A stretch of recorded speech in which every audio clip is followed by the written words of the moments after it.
بصائر تقدم كلباد الربين كعليو كعليا وحيهاي تحديد الهدف جدكو إنانو إنغالو من ماشي نوصع النواء الله سبحانه وتعالى يمالة آخرين نقول يسنو وحيابا بدن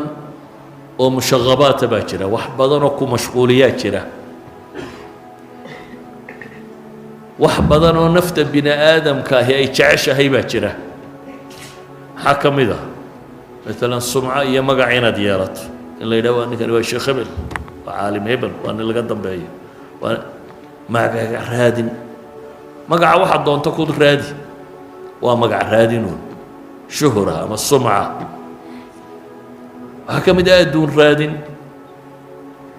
دين كاقوين ونغضب المحي وحدا دون كل رادن إيش وحد كل حق ستين وكان نغضب قرآن كريم بدن وحنا رجنا أنبياء إلهي إليه سبحانه وتعالى وحتى هذا المحي ما أسألكم عليه من أجر الدموع الضاربة كان نغضه إنما الأعمال بالنيات حديث كلام مسا مغليسه إن بدن لكن نفتين لو الرب يا مفضوضة كمعلومة ماذا حين وكوذا شرته باب الإخلاص كتبته نبكو غريه markay macluuma noqoto war markay noqoto waynu wada haynaa laakiin markay noqoto practical intaad ilaahi dartii wax u qabataa adigoo xisaabiyo intaad quraan ilaahi dartii u dhigtaa adigoo wax kala doonaynin intaad wacdi ilaahi dartii u wacdidaa adigoo wax kala raadinaynin intaad صون يا الصلاة يكون ملايين تبادن ده يقعد كلا لولا ما يمكن كره لكن وحيابا بدن أو كلا نفط سود حقلين كرتا وحلول لنك ضدك أما أبناء السحوة مرر بدن اسكهر كانوا حكم ديي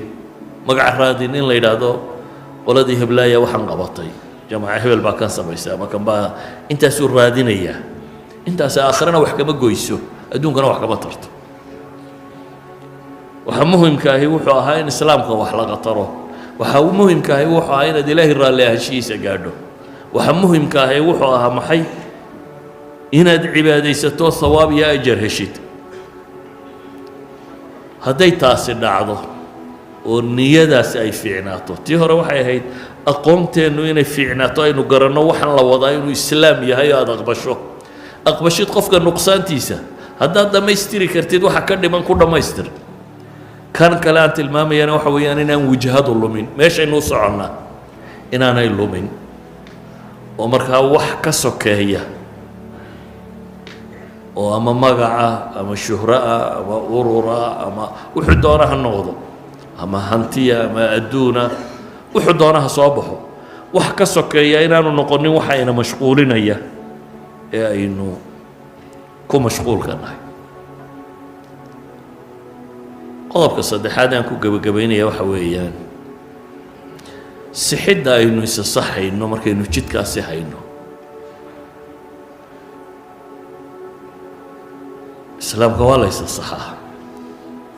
laakiin wax badan waa inaad xeerisaa markaad wax saxayso waayo nolosha aynu joogno nusuusta qur-aanka iyo xadiidka ah haddaad istiraahdo nolosha ku dabaq siday ahayd u fuli inaanay kuu suurtoomin baa suurtagala wax badani kaa hor yimaadaan walidaalik waxaynu raadinaynoo dhammo waa islaax iyo maslaxa inaynu helo laakiin mararka qaarkood waxaa dhacda laba maslaxo inaynu kala dooranno mararka qaarkood waxaa dhacda maslaxa baynaanay meesha ooline laba mafsado inaynu kala dooranno ayuhumaa aqal mararka qaarkood waxaa dhacda maslaxiya mafsada inay labaduba meesha yeelin inaynu kala dooranno ayuhumaa awla keebaa mudan oo mudnaanta la siiyo مثلا إلهي قرآن وحنا قلت المامية